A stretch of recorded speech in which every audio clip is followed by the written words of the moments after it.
Baik, Assalamualaikum warahmatullahi wabarakatuh.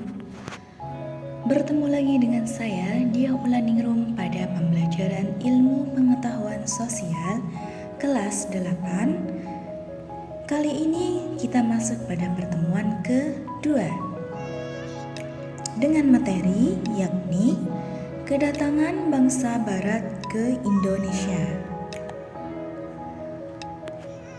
Banyak sekali bangsa-bangsa barat yang datang ke Indonesia dengan tujuan untuk menguasai seluruh yang ada di Indonesia. Baik itu rempah-rempah Indonesia, baik itu sumber daya alam yang lainnya. Negara-negara barat itu meliputi Portugis, Spanyol, Belanda. Selain itu, ada juga seperti negara Jepang, Inggris, nah seperti itu. Oke, memasuki materi yang pertama, yaitu masuknya bangsa Portugis ke Indonesia. Bangsa Portugis merupakan bangsa yang pertama kali datang ke Asia untuk melakukan perdagangan dan mendarat di Maluku. Nah, kedatangan bangsa Portugis ke Indonesia itu di bawah pimpinan Alfonso de Albuquerque. Portugis berhasil menguasai Malaka pada tahun 1511. Nah, kedatangannya itu disambut baik oleh Sultan Ternate yang pada saat itu sedang bermusuhan dengan Tidore. Portugis berhasil mendirikan benteng dan mendapatkan hak monopoli perdagangan rempah-rempah. Selain mengadakan monopoli perdagangan rempah-rempah di Maluku, Portugis juga aktif menyebarkan agama Kristen atau Katolik dengan tokohnya yang terkenal yaitu Franciscus Xaverius. Portugis ini tidak hanya memusatkan kegiatannya di Indonesia bagian timur saja atau Maluku, akan tetapi juga ke Indonesia bagian barat atau wilayah Pajajaran. Dan kedatangannya di wilayah Pajajaran itu disambut baik oleh Raja Pajajaran dengan maksud agar Portugis mau membantu dalam menghadapi ekspansi Demak. Maka pada saat itu terjadilah perjanjian Sunda Kelapa antara Portugis dan Pajajaran yang isinya meliputi Portugis diizinkan mendirikan benteng di Sunda Kelapa, Pajajaran akan menerima barang-barang yang dibutuhkan dari Portugis termasuk senjata, dan Portugis akan memperoleh lada dari Pajajaran menurut kebutuhannya. Kemudian, pada tahun 1527, Portugis datang lagi ke Pajajaran untuk merealisasi perjanjian Sunda Kelapa. Namun, disambut dengan pertempuran oleh pasukan Demak di bawah pimpinan Fathahillah. Pertempuran berakhir dan namanya diganti menjadi Jayakarta, artinya pekerjaan yang jaya atau menang. Memasuki materi yang kedua, yakni masuknya bangsa Spanyol ke Indonesia. Kedatangan bangsa Portugis sampai di Indonesia atau Maluku segera diikuti oleh bangsa Spanyol. Nah, ekspedisi bangsa Spanyol di bawah pimpinan Magellan pada tanggal 7 April 1521 telah sampai di Pulau Cebu. Rombongan ini disambut baik oleh Raja Cebu sebab pada waktu itu Cebu sedang bermusuhan dengan Mactan.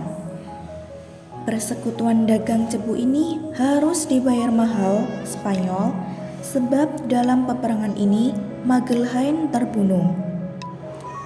Dengan meninggalnya Magellan, ekspedisi bangsa Spanyol di bawah pimpinan Sebastian Elcano melanjutkan usahanya untuk menemukan daerah asal rempah-rempah. Nah, sebaliknya, kedatangan Spanyol di Maluku bagi Portugis merupakan pelanggaran atas hak monopoli. Oleh karena itu, timbullah persaingan antara Portugis dan Spanyol.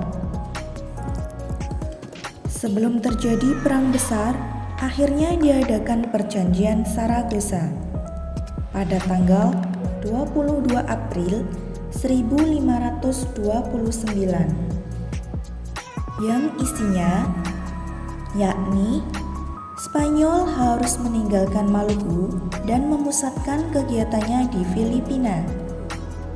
Kemudian, Portugis tetap melakukan aktivitas perdagangan di Maluku. Perjanjian Saragossa ini merupakan lanjutan dari Perjanjian Tordesillas, di mana Perjanjian Tordesillas yang mengakibatkan Spanyol berkuasa atas sisi barat dan Portugis atas sisi timur. Kemudian, materi selanjutnya mengenai masuknya bangsa Belanda ke Indonesia. Waktu itu, Belanda masih di bawah penjajahan Spanyol.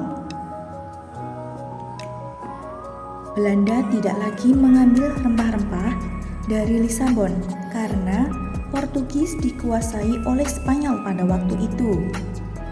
Nah, dengan putusnya hubungan perdagangan rempah antara Belanda dan Spanyol, mendorong bangsa Belanda untuk mengadakan penjelajahan samudra.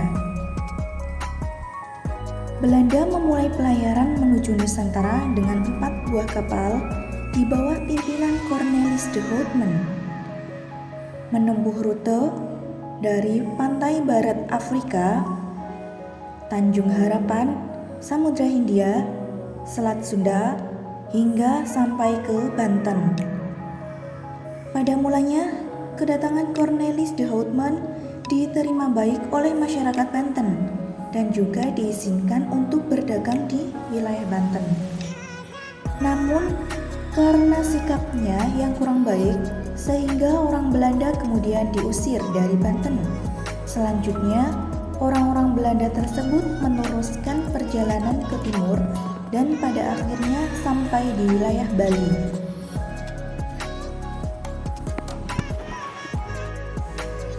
Dengan adanya Belanda di Indonesia, ia harus menghadapi persaingan dengan bangsa-bangsa lain seperti Portugis, Spanyol, dan juga Inggris. Melihat gelagat yang demikian, mereka dari pihak Belanda menyarankan untuk membentuk perserikatan dagang yang mengurusi perdagangan di Hindia Timur. Oleh karena itu, pada tahun 1602, secara resmi terbentuklah Verenigde Oost-Indisch Compagnie atau biasa kita kenal dengan istilah VOC atau Perserikatan Dagang Hindia Timur. VOC membuka kantor dagangnya yang pertama di wilayah Banten pada tahun 1602 dan dikepalai oleh Francois Wittern.